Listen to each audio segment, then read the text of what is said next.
Guys, thank you again. Dito naman tayo sa tutorial.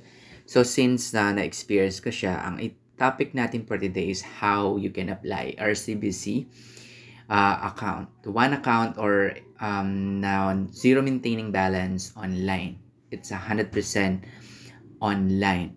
So, first is, and then i-discuss ko rin sa inyo yung mga requirements, kung ano dapat nyo i-prepare para makapag-apply kayo na 100% legit application ng savings account online.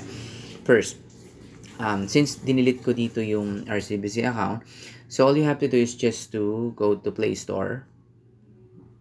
What is happening? Okay, Play Store.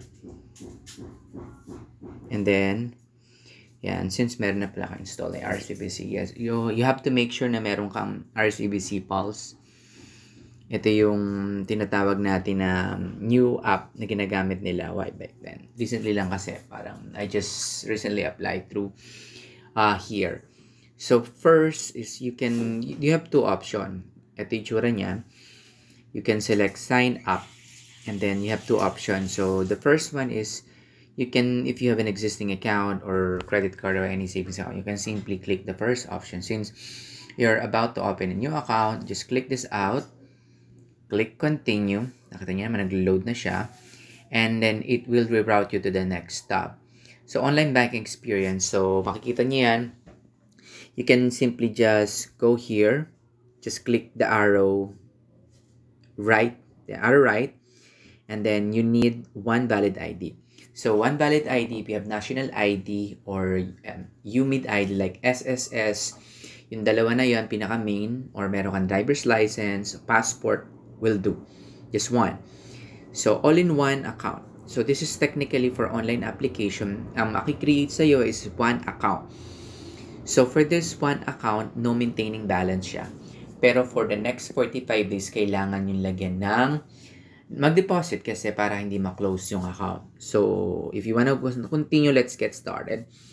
And then just simply click here and then click the term and condition and just para madali, agree. Second one, client acknowledgement. Need yan. Loading pa siya. So, i-acknowledge nyo lang siya. There we go. Yeah. Agree. And then continue.